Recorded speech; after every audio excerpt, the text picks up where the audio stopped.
Stand back and peep the light show. Green Lantern's got this.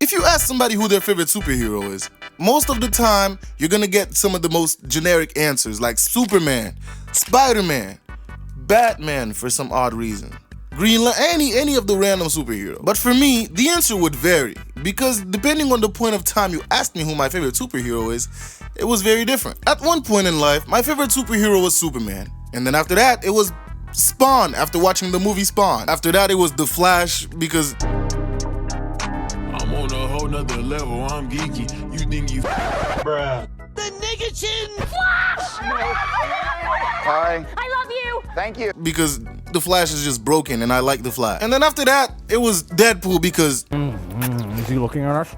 Oh my god, it's Deadpool with a gun! Deadpool. But eventually, I kind of settled down with Spider-Man. Never in my life have I said Batman was my favorite superhero, and we all know how I feel about Batman. If you don't know, go watch the video. But Spider-Man has been my favorite superhero for a long time. But my younger self never actually knew why I liked Spider-Man. The first superhero movie my parents ever actually bought for me was Spider-Man 3. And I watched that movie to death, I swear. I loved every second of that movie, and it sent me down a rabbit hole of watching other Spider-Man media. Because after I saw Spider-Man 3, I wanted to see 1 and 2, because you can't just show me this and I don't know where the origin came from. So there I was as a kid on YouTube looking Spider-Man full movie. And wildly enough, I found it. After watching clips of the first movie, one of my favorite being, you know, that cafeteria scene, I moved on to Spider-Man 2 and was like, oh my goodness, bro. This nigga is cool as hell. Why did nobody tell me about Spider-Man? And after years and years of consuming Spider-Man media,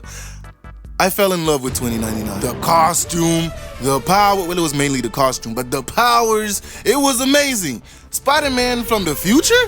Like, bro, you couldn't have me settle on something more cool. I played Edge of Time for the DS, and that's what got me to love Spider-Man 2099. But during all that time, I never really knew why I liked Spider-Man. Is it the cool costume? What? Is it because he's funny, make quips? I never really knew. Until pretty recently, I realized why I liked Spider-Man. And why Spider-Man is the best superhero around. I like Spider-Man because Spider-Man is human. No, but JP, Batman's also a human. Nigga, that's not what I meant. Batman runs around with the holier-than-thou attitude. He runs around beating his idea of justice into people's faces. Batman doesn't want any child to go through what he went through as a kid because his parents thought it was a smart idea as billionaires to walk through a fucking dark alley in the middle of the night. But we're not gonna speak on that. That's Batman's motivation, right? Cool. Now, the Joker is the complete antithesis to what Batman wants to accomplish.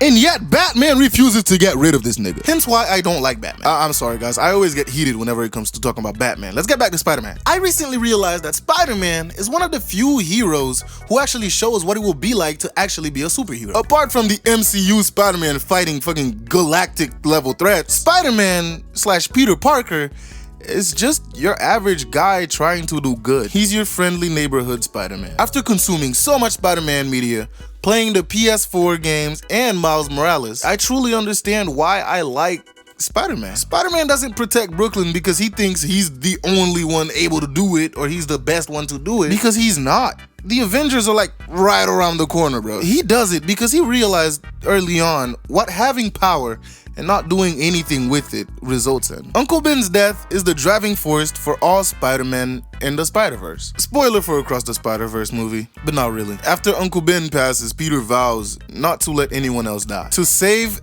everyone that he can save with his power, and he tries to do that wholeheartedly. Spider-Man shows a side to superheroing that we don't see with most other heroes. He shows the human side. But JP, Hey, bro, shut the fuck up. Batman's a fucking billionaire. As much as I hate how the writers keep making this nigga broke, it's just another part of being Spider-Man. Peter can't hold a job because being Spider-Man doesn't have a schedule. Villains attack randomly. Bank robbers rob randomly. He doesn't know when it's gonna happen. So whether it's delivering pizza, working for Kurt Connors, or you know, Dr. Octavius, Peter will never actually be secured in any job because he has to either leave suddenly or come in late. And I swear, bro, the writers are like Uncle Ruckus' dad in the backstory. They're like, what, nigga, did I just catch you having fun? And they ruin it. Spider-Man gets in a relationship with Gwen Stacy. Nah, we can't have that, bro. What the fuck now? Gets in a relationship with Mary Jane.